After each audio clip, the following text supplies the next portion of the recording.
नमः संस्कृताय नमस्कार प्रिय विद्यार्थियों, स्वागत आपका अपने YouTube चैनल समर्पण संस्कृत क्लासेस पर। आई होप आप सभी स्वस्थ होंगे और अपना अच्छे से अध्ययन कर रहे होंगे। तो जैसा कि आप सभी को पता है कि हमारा चल रहा है कारक का चैप्टर। कारक के चैप्टर में अभी तक हमने अपादान कारक तक कर लिए हैं। अगर आपने वो क्लासेस नहीं देखी है तो कृपया करके आप वो सभी क्लासेस भी देख लीजिएगा। बिल्कुल अच्छे से और इजी लेवल से आपको वो सभी टॉपिक करवाए गए हैं। और सिर्फ कारक ही नहीं, अगर आप चैनल पर नए हैं तो प्लीज़ आप चैनल को ओपन करके देखिएगा। वहाँ पर आपको एस्टेट की जो टीजीटी और पीजीटी की होने वाली परीक्षा है दिसंबर में, उसके सभी वीडियोस आपको प्रोवाइड कर दी गई है। सभी टॉपिक पर आपको अच्छे से सभी कंटेंट दे दिया गया है, इसलिए आप वो भी देख सकते हैं अगर आपने अभी तक वो नहीं देखी हैं तो।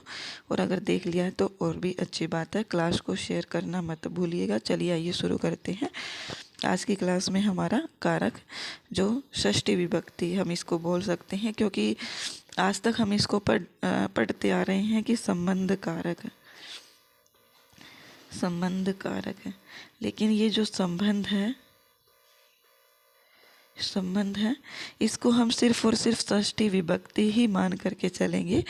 इसकी गणना कारक में नहीं की जाती, इसलिए हम इसको कारक नहीं कहेंगे।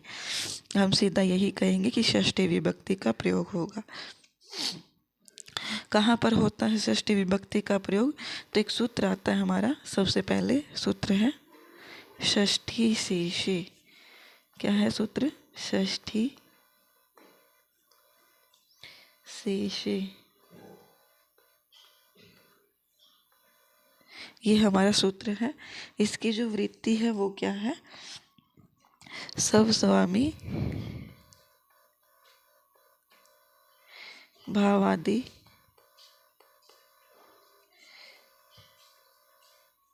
संबंध है।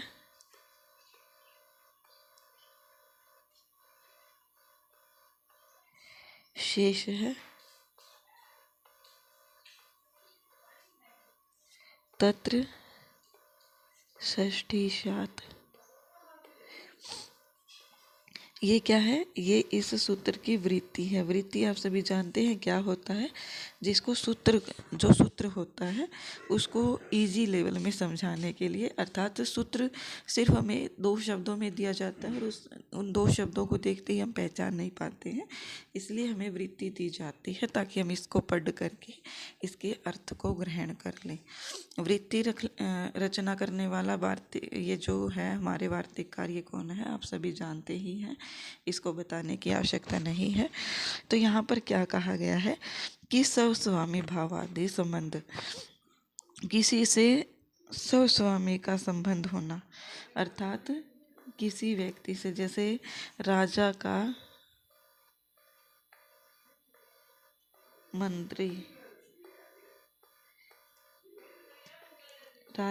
मंत्री, तो यहाँ पर जो है राजा स्वामी हो जाता है और सब कौन हो जाता है? स्व कौन हो जाता है? मंत्री। तो यहाँ पर सब और स्वामी का संबंध बताया गया है। सब और स्वामी का संबंध बताया गया है। स्व और स्वामी का, क्योंकि यहाँ पर पढ़ने से ही पता लग रहा है कि ये राजा का मंत्री है, किसी और का मंत्री नहीं है। कहीं आप सोचो कि ये मेरा मंत्री है, ऐसा नहीं है, राजा का मंत्री है। तो यहाँ पर इन दोनों का ये संबंध प्रतीत हो रहा है और इसी संबंध को बताने के लिए क्या प्रयोग किया जाता है? षष्ठी विभक्ति का प्रयोग किया जाता है। तो यहाँ पर हमसे एक प्रश्न पूछा जा सकता है। अभी हमने पढ़ा षष्ठी शेषे, तो शेष किसमें? जो अन्य हमें कारक दिए गए हैं, जैसे कर्ता कारक, कर्म कारक, करण कारक, संप्रदान कारक, अपादान कारक या फिर अधिकरण कारक, इन सब में जिनका वर्णन नहीं किया गया है उस शेष को क्या कहते हैं? संबंध का कारक तो नहीं कहेंगे, उसको हम स्वस्वामी संबंध कहते हैं और उसमें षष्ठी विभक्ति का प्रयोग किया जाता है। तो यहाँ पर हमसे प्रश्न ये भी पूछा जा सकता है, प्रश्न शेषार्थे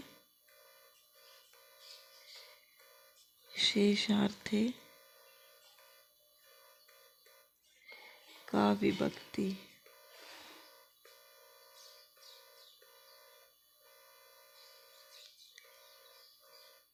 तो यहाँ पर हमें पता ही है, सूत्र कहता है षष्ठी शेषी। तो शेष अर्थ में कौन सी विभक्ति हो जाएगी? तो हमारा उत्तर हो जाएगा षष्ठी। क्या हो जाएगा? षष्ठी। शेष अर्थ में किस विभक्ति का प्रयोग होता है? षष्ठी का। और एक प्रश्न और है,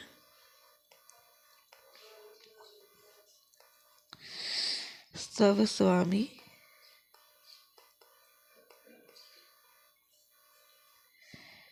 भावादि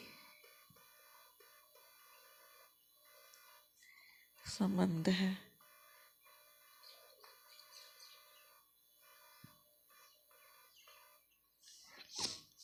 संबंधस्य। स्वस्वामी भाव आदि संबंधस्य का संज्ञा। का संज्ञा। तो यहाँ पर इस प्रश्न का उत्तर क्या हो जाएगा? इस प्रश्न का उत्तर होगा शेष संज्ञा। क्या संज्ञा हो जाएगी? शेष। क्योंकि अभी अभी हमने पढ़ा स्वस्वामी भाव आदि संबंध है, शेष है, तत्र षष्ठी सात। तो यहाँ पर हमारा क्या हो जाएगा? इसकी शेष संज्ञा हो जाएगी, जो स्वस्वामी भाव आदि। जरूरी नहीं है कि राजा का मंत्री ही हो, ये किसी भी पिता और पुत्र का संबंध भी हो सकता है, माता और पुत्र का संबंध हो सकता है, माता पुत्री का संबंध हो सकता है। जहाँ पर भी संबंध हो वहाँ पर क्या होगी? षष्ठी विभक्ति का प्रयोग किया जाएगा। तो यहाँ पर हमने जो षष्ठी शेषी सूत्र पढ़ा, इसका उदाहरण संस्कृत में देख लेते हैं। क्या है उदाहरण? उदाहरण है राज्ञ पुरुष है। राज्य पुरुष है।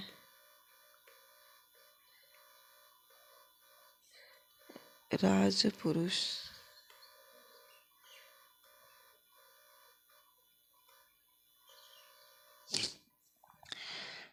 तो यहाँ पर देखो, राज्ञ है पुरुष है दिया हुआ है। तो यहाँ पर जो राज्ञ है पुरुष है, इसमें राज्ञ है जो शब्द है ना, इसमें क्या है? षष्ठी विभक्ति है।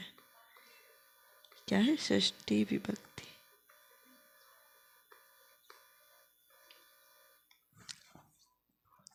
आई होप आप सभी समझ गए होंगे। तो यहाँ पर जो स्वामी होता है, स्वामी मीन्स कि जैसे मैंने लिखा पिता और पुत्र का संबंध, तो उसमें जो हमारे पिता होते हैं उसी को क्या कहते हैं? पिता को ही, पिता में ही षष्ठी विभक्ति लगेगी, न कि पुत्र में।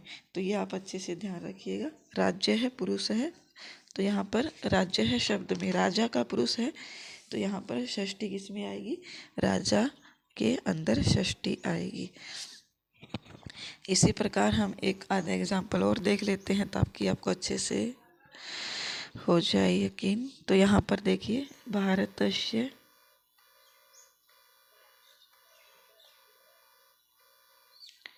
नागरिक है।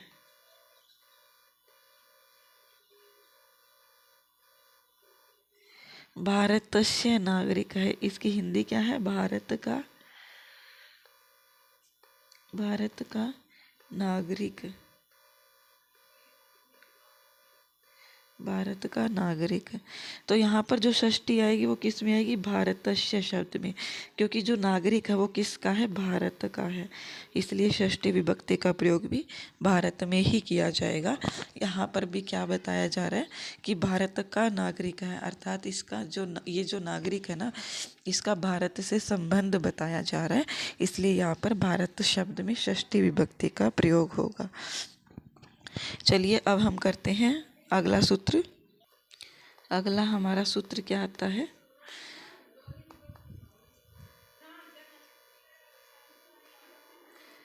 षष्ठी हेतु प्रयोगे।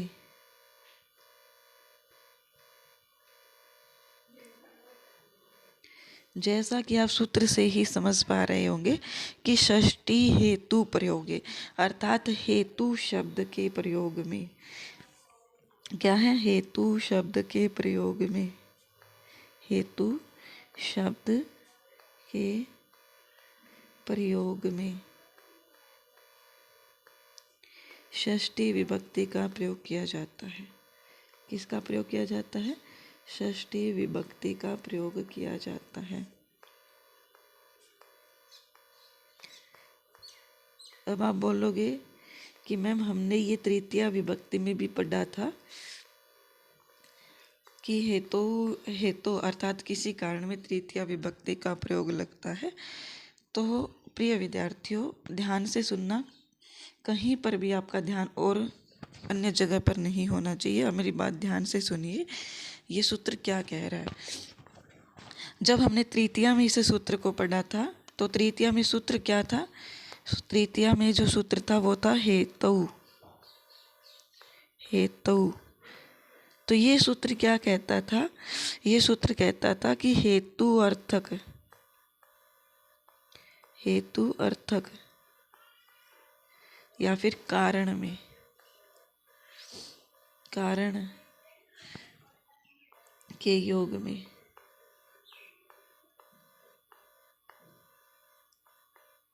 तृतीया लगेगी। अर्थात किसी वाक्य में अगर कारण बताया जा रहा है, क्या बताया जा रहा है? कारण, तो उसमें क्या लगेगी? तृतीया विभक्ति लगेगी। क्या लगेगी? तृतीया विभक्ति लगेगी। जैसे एक एग्जाम्पल से समझाती हूँ मैं दोनों का। ये सूत्र क्या कहता है? ये सूत्र कहता है कि हेतु शब्द होना चाहिए साथ में, हेतु अर्थक शब्द। जैसे कोई निमित्त भी शब्द हो सकता है, कोई कारण भी शब्द हो सकता है, कोई हेतु भी शब्द हो सकता है। वाक्य में शब्द दिया होना चाहिए। लेकिन ये सूत्र क्या कहता है, जो तृतीया विभक्ति वाला है, ये सूत्र कहता है कि सिर्फ कारण दिया हुआ होना चाहिए। कारण शब्द, निमित्त शब्द, हेतु शब्द ये नहीं दिया होना चाहिए। सिर्फ ये बताया जाना चाहिए कि इस कारण से हुआ है। देखो मैं एक एग्जाम्पल देती हूँ दोनों का एक साथ में, फिर आपको अच्छे से क्लियर होगा। क्या लिखा है? सह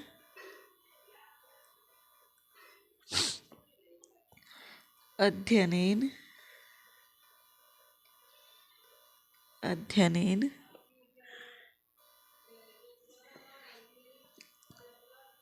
जयपुरे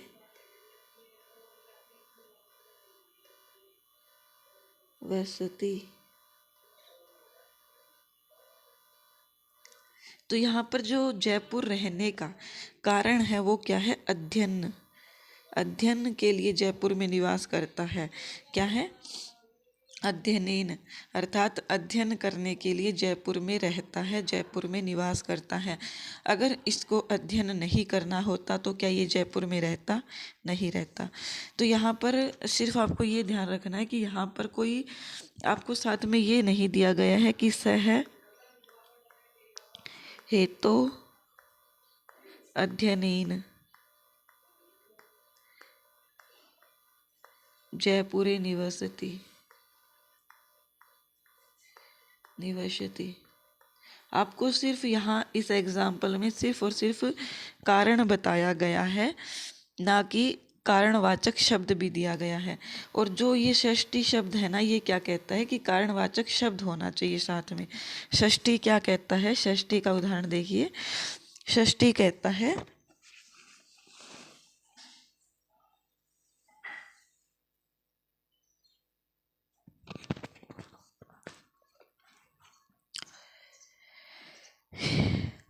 सह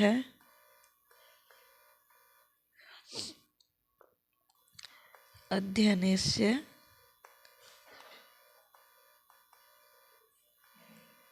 हेतु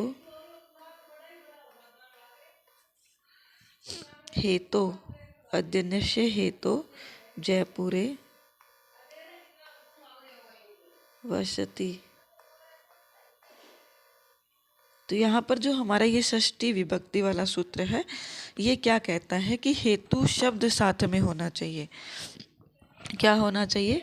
हेतु शब्द। जैसे देखिए षष्ठी हेतु प्रयोगे, अर्थात हेतु शब्द के प्रयोग में जहाँ पर भी हेतु और या फिर हेतु का पर्यायवाची निमित्त हो गया, कारण हो गया, वो साथ में दिया गया है तो उसमें क्या लगेगी, षष्ठी लगेगी। लेकिन सिर्फ कारण बताया गया तो उसमें षष्ठी नहीं लगेगी। तो यहाँ पर देखो, यहाँ पर आपको हेतु शब्द साथ में दिया गया है, हेतु शब्द साथ में दिया गया है। इस शब्द के कारण इसमें क्या लगी है, षष्ठी विभक्ति लगी है। अगर यहाँ पर हेतु शब्द नहीं होता तो यहाँ पर क्या लगता, अध्ययनेन लगता, तृतीया विभक्ति लगती। आई होप आपको क्लियर हो गया होगा दोनों एग्जाम्पल साथ में देख करके कि जहाँ पर भी हेतु शब्द या निमित्त शब्द या फिर कारण शब्द साथ में लिख दिया गया हो वाक्य में तो वो हमारा क्या होगा, वो हमारी होगी षष्ठी विभक्ति। और इन तीनों शब्दों का प्रयोग न करके सिर्फ और सिर्फ कारण बताया गया हो कि इस कारण से वह उदयपुर में रहता है, इस कारण से वह जयपुर में रहता है, इस कारण से वह स्कूल गया है, पढ़ने के लिए वह स्कूल जाता है, तो यहाँ पर क्या होगी, यहाँ पर तृतीया विभक्ति का ही प्रयोग होगा। क्या होगा, तृतीया विभक्ति का ही प्रयोग होगा। आई होप आप समझ गए होंगे। तो यहाँ पर मैं आपसे एक क्वेश्चन पूछती हूँ, अगर आपको ये क्वेश्चन समझ में आया तो आप कमेंट अवश्य करिएगा। क्या है क्वेश्चन, अनश्य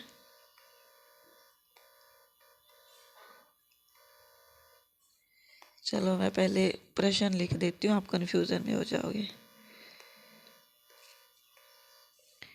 शुद्ध वाक्य,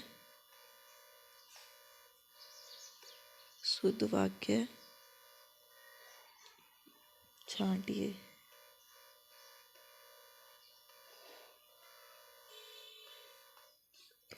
नंबर 1, अनश्य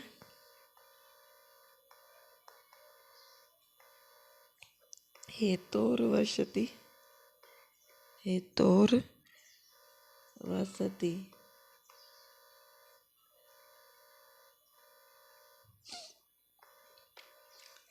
अनेन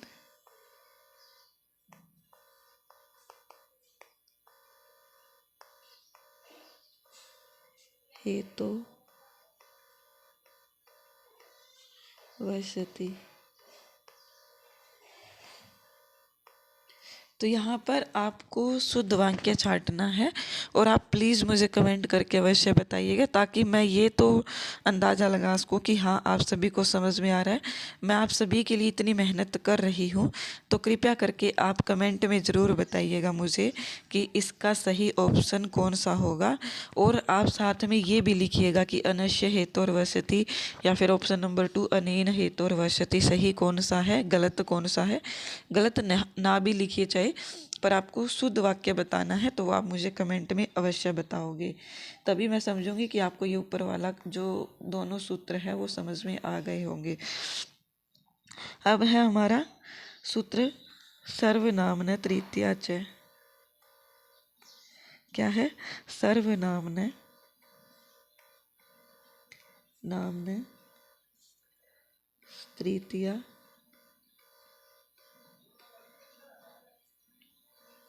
सर्वनामन तृतीया च। तो यहाँ पर सबसे पहला प्रश्न तो हमसे यही पूछा जा सकता है कि ये जो च दिया गया है, च का अर्थ क्या है। तो च यहाँ पर षष्ठी विभक्ति है। क्या है, षष्ठी विभक्ति है, षष्ठी विभक्ति। हमें ऑप्शन में ये भी दिया जा सकता है कि जो हमारी है षष्ठी विभक्ति, या फिर हमें ऑप्शन में ये भी दिया जा सकता है द्वितीय विभक्ति का च का अर्थ द्वितीय विभक्ति लिया जा रहा है, या फिर तृतीया है या फिर सप्तमी है। तो सर्वनामन तृतीया, तृतीया हमें दिया ही गया है और च से यहाँ पर षष्ठी विभक्ति है। ये आप अच्छे से ध्यान रखिएगा। क्या कहता है ये शब्द कि सर्व हेतुवाची सर्वनाम शब्द में तथा हेतु शब्द दोनों में षष्ठी और तृतीया पर्यायण होती है। क्या होती है, हेतुवाची शब्द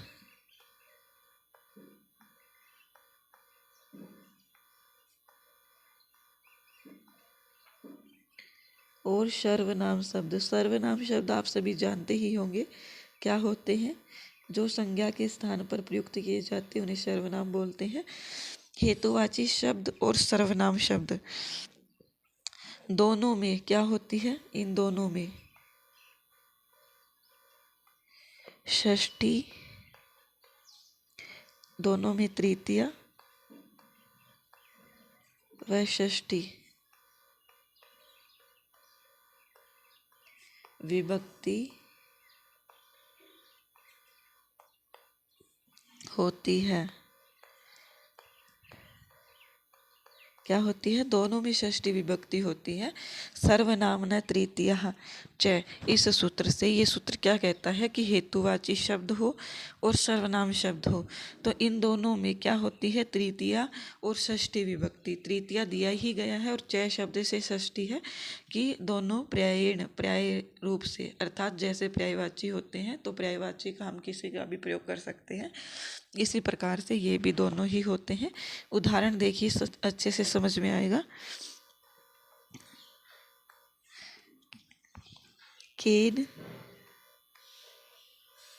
हेतुना वसति, तो यहाँ पर केन जो है ये क्या है, हमारा सर्वनाम शब्द। क्या है, सर्वनाम शब्द। और हेतुना क्या है, हेतुवाची शब्द है। हेतुवाची शब्द। तो इन दोनों में क्या हो गई है हमारी, इन दोनों में केन शब्द से जैसे रामेण बनता है तो यहाँ पर केन। और हेतुना, हेतुना आपने सुना होगा किस में बनता है हेतुना, कवि कवि कव्य, जैसे कवीना बनता है, जैसे गुरुणा बनता है, इसी प्रकार से हेतुना शब्द बनता है तृतीया का एक वचन। तो यहाँ पर सर्वनाम शब्द और हेतुवाची शब्द दोनों में क्या है, तृतीया। इसी प्रकार से इन दोनों में षष्ठी भी हो सकती है। देखो, कस्य हेतु, कस्य हेतु वसति, तो यहाँ पर जो है कस्य हेतु वसति, यहाँ पर कस्य क्या है, सर्वनाम शब्द है और हेतु क्या है, हेतुवाची शब्द। तो यहाँ पर ये भी ठीक है हमारा वाक्य, और केन हेतुना ये भी सही है। ये दोनों गलत नहीं है, क्योंकि बोला गया है कि सर्वनाम शब्द हो और हेतुवाची शब्द हो तो यहाँ पर तृतीया विभक्ति भी होती है और षष्ठी विभक्ति भी होती है। किस सूत्र से होती है, सर्वनाम ने तृतीया च, इस सूत्र से होती है। आई होप आप सभी समझ गए होंगे। अगला हमारा सूत्र आता है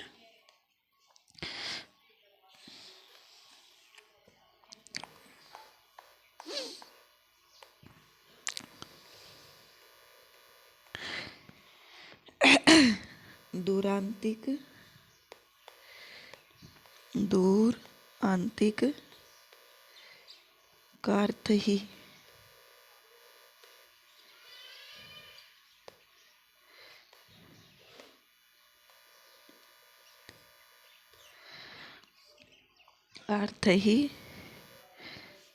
षष्ठ्य नेत्र,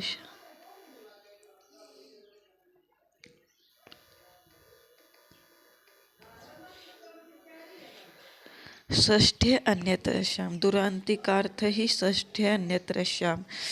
तो यहाँ पर क्या कहा गया है, दूर का अर्थ क्या होता है, दूर। दूर का अर्थ क्या है, दूरवाची शब्द। और अंतिक क्या होता है, अंतिक होता है समीप या पास, हम बोल सकते हैं समीप या पास अर्थ में, कि दूर अर्थ होना चाहिए या फिर पास अर्थ होना चाहिए। इन शब्दों के योग में विकल्प से षष्ठी होती है। क्या होती है, षष्ठी होती है।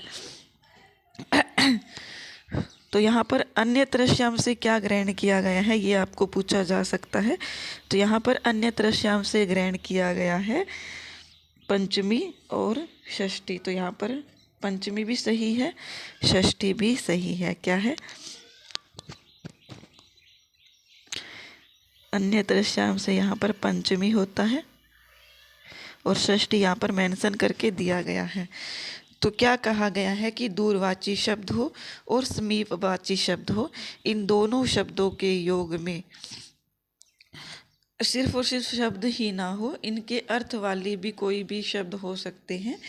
तो वहाँ पर जैसे इसका अर्थ, जैसे समीप को हम क्या बोल सकते हैं? समीप को हम निकट बोल सकते हैं। समीप को हम आरात भी बोल सकते हैं। आरात भी इसी का मीनिंग होता है कि पास में।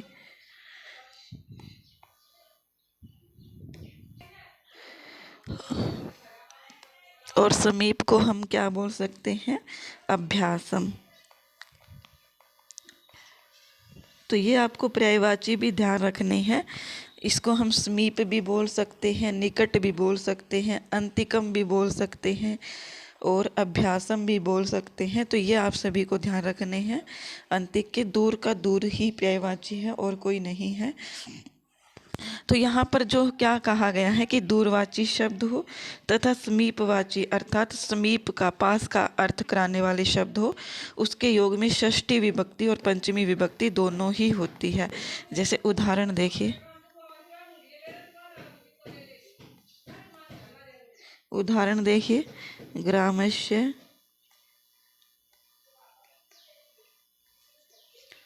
ग्रामस्य दूरम। तो यहाँ पर षष्ठी विभक्ति का प्रयोग किया गया है क्योंकि दूर शब्द दिया गया है। और ग्रामात दूरम, ग्रामात दूरम, यहाँ पर दूरम शब्द के साथ षष्ठी विभक्ति का प्रयोग न करके पंचमी का किया गया है क्योंकि ये सूत्र क्या कहता है? षष्ठी भी हो और अन्य तृष्याम से क्या ग्रहण किया गया है? पंचमी को। तो पंचमी और षष्ठी दोनों ही होगी, एक नहीं होगी। ग्रामस्य दूरम भी सही है और ग्रामात दूरम भी सही है। इसी प्रकार से समीप का एग्जाम्पल देखते हैं। ग्रामस्य ग्रामस्य निकटम, निकटम या फिर आंतिकम।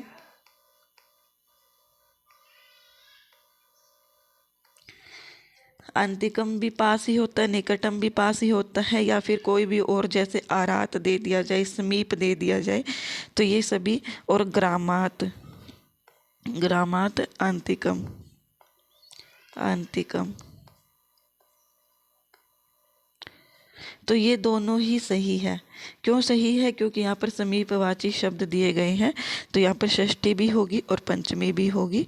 ये दोनों ही सही है। आई होप आप ये समझ गए होंगे कि ये सूत्र कहना क्या चाह रहा है कि दुरांतिकार्थ षष्ठी अन्यत्रस्याम। ये सूत्र क्या कहता है कि दूरवाची शब्द हो और समीपवाची शब्द हो, उसमें षष्ठी विभक्ति और पंचमी विभक्ति दोनों विकल्प से होती है। क्या होती है? विकल्प से होती है। फिर हमारा एक और इम्पोर्टेंट सूत्र आता है,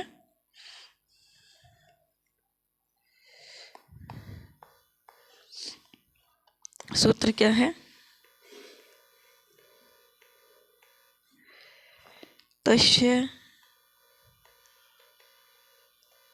च वर्तमाने। एस्टेट के प्रीवियस एग्जाम में ये क्वेश्चन पूछा गया था। क्या है? क्या पूछा गया था हमसे? तस्य च वर्तमाने। और जो ऑप्शन थे वो हमारे क्या थे? हमसे ये सूत्र कंप्लीट नहीं दिया गया था, ऐसा पूछा गया था। देखो मैं कैसे बताती हूँ आपको। प्रश्न पूछा गया था हमसे, ये जैसे प्रश्न है, तो ये हमारा डैश हो गया, च वर्तमाने। फिर हमारा ऑप्शन नंबर क्या था? एक, सॉरी ऐसे नहीं था, सॉरी, क्वेश्चन था तस्य च डैश। और फिर पूछा गया था वर्तमाने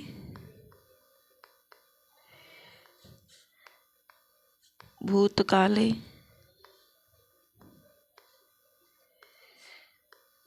भविष्ये या फिर चौथा ऑप्शन क्या था,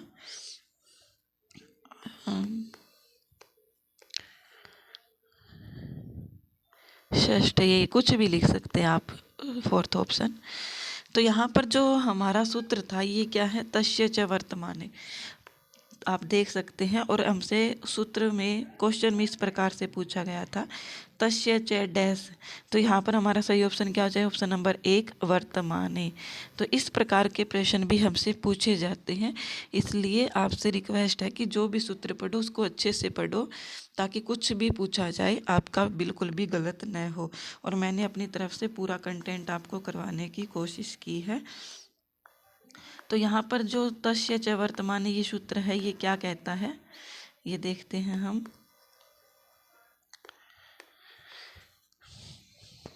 सूत्र तस्य च वर्तमाने, वर्तमान काल में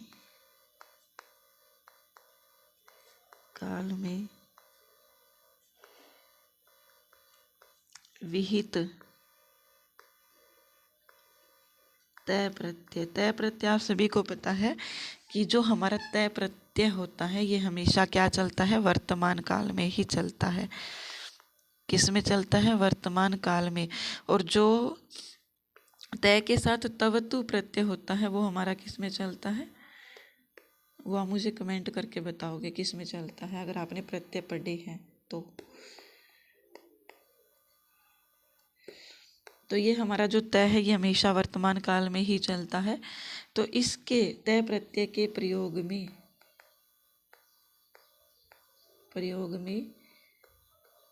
षष्ठी विभक्ति होती है। क्या होती है, षष्ठी विभक्ति।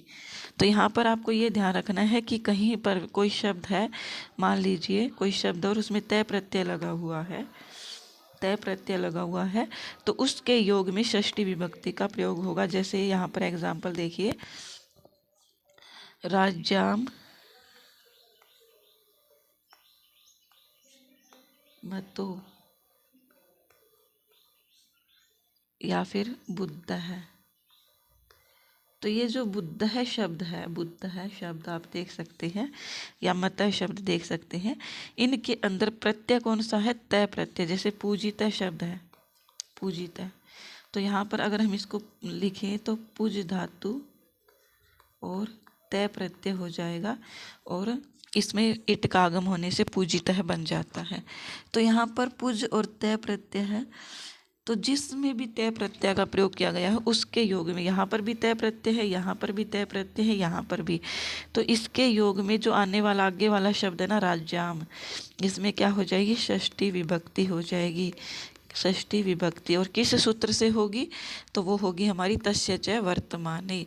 आप सभी समझ ही गए होंगे क्या कह रहा है ये सूत्र। आई होप, बस ये ध्यान रखिएगा कि तय प्रत्यय होना चाहिए किसी भी शब्द में, उसमें क्या होता है, तय प्रत्यय में हमारा षष्ठी विभक्ति लग जाएगा। तो यहाँ पर हमारी जो षष्ठी विभक्ति है ये समाप्त होती है। कल की क्लास में हम सप्तमी विभक्ति करेंगे। मैंने आपको पहले बोला था कि षष्ठी सप्तमी हमसे एक साथ कर लेंगे, लेकिन इससे आपका जो है बहुत डीपली हो जाएगा। ये हम सप्तमी को अलग से ही करेंगे ताकि आपको अच्छे से समझ में आ सके।